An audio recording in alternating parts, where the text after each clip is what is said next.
clap, bonjour, c'est Amixem.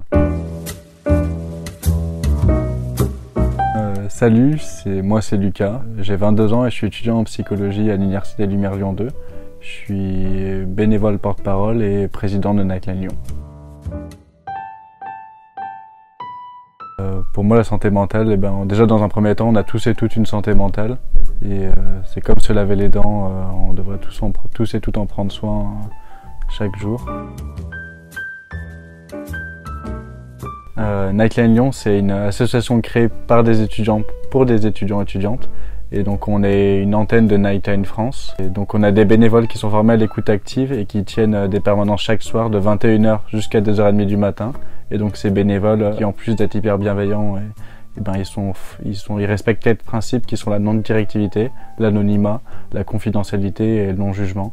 Et donc la non-directivité, c'est quoi? C'est que en fait on fait du soutien par les pairs. Donc on n'est pas des professionnels de santé, donc on va pas donner de conseils.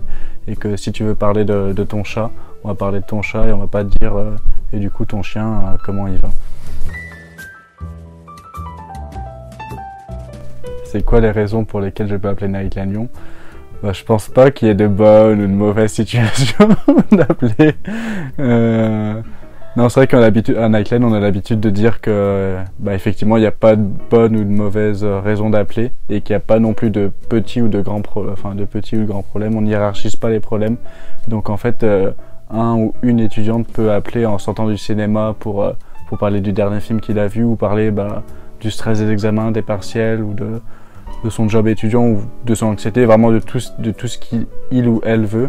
Et il y aura un ou une bénévole en face qui sera là pour l'écouter activement pendant son temps-là. Du coup, j'ai connu l'association, c'était un ami en fait qui m'a demandé des ressources psychologiques pour aller voir un psychologue ou d'autres choses si je connaissais des associations. Et donc, dans un premier temps, je lui ai donné le nom de certains psychologues. Puis même, je lui ai dit d'aller voir son SSU dans sa fac. Et sauf que comme c'était en pleine crise sanitaire, il m'a dit que les délais étaient un petit peu longs, que c'était compliqué aussi de se déplacer. Et donc moi, pendant mes recherches, je suis tombé sur diverses associations, dont Nightline. Et donc le concept m'a plu tout de suite. Et quelques temps après, j'ai vu sur les réseaux sociaux une promotion. Et je me suis dit, pourquoi pas m'engager dedans. Et j'avais envie de m'engager dans quelque chose qui avait du sens et me rendre un petit peu utile. Et donc c'est comme ça que je suis devenu bénévole. On fait pas mal d'activités entre bénévoles, d'ailleurs c'est très très cool. À Lyon, c'est vrai que c'est un peu l'amour qui règne, donc on fait pas mal d'activités autour de ça. Et par exemple, quand c'était l'hiver, on a pu faire des activités, on a pu aller à la patinoire, on a pu admirer le talent et le non-talent de certaines personnes, et pas mal d'activités avec des rapports artistiques, en rapport avec la création artistique, et donc on fait pas mal de choses. Du coup, il faut aller sur le site internet de nightline.fr et donc sur chaque ville, il y a un petit formulaire à remplir pour candidater, et donc on rentre toutes ces petites informations et après il y aura un ou une bénévole qui nous rappellera pour avoir un entretien, et puis après en fonction, on pourrait être invité à une formation pour être formé à l'écoute active. Et du coup, l'une des conditions pour devenir bénévole, c'est que la grande condition, c'est qu'il faut être étudiant ou étudiante, parce qu'on fait du soutien par les pairs. Donc, voilà.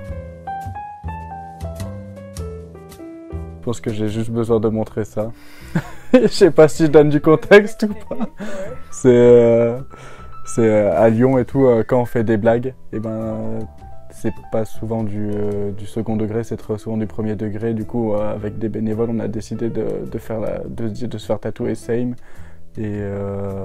Et au début, on l'a dit en rigolant. Et au final, on s'était fait tatouer au même endroit et tout, chacune. Alors pour l'instant, on est 2.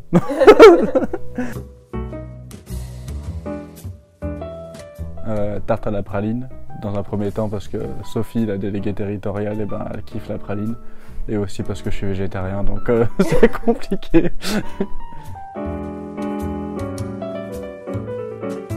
Ça, j'arriverai pas à répondre. Mais je dirais Bellecour quand même, parce que la vue de la Grande Roue, c'est quand même cool. Funiculaire. Le métro C, il sert pas à grand chose.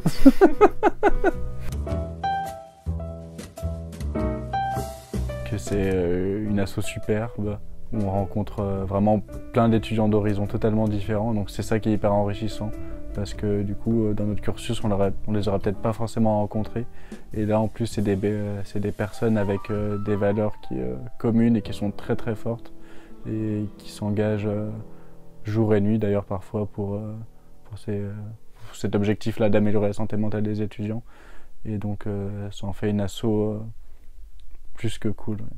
Ouais.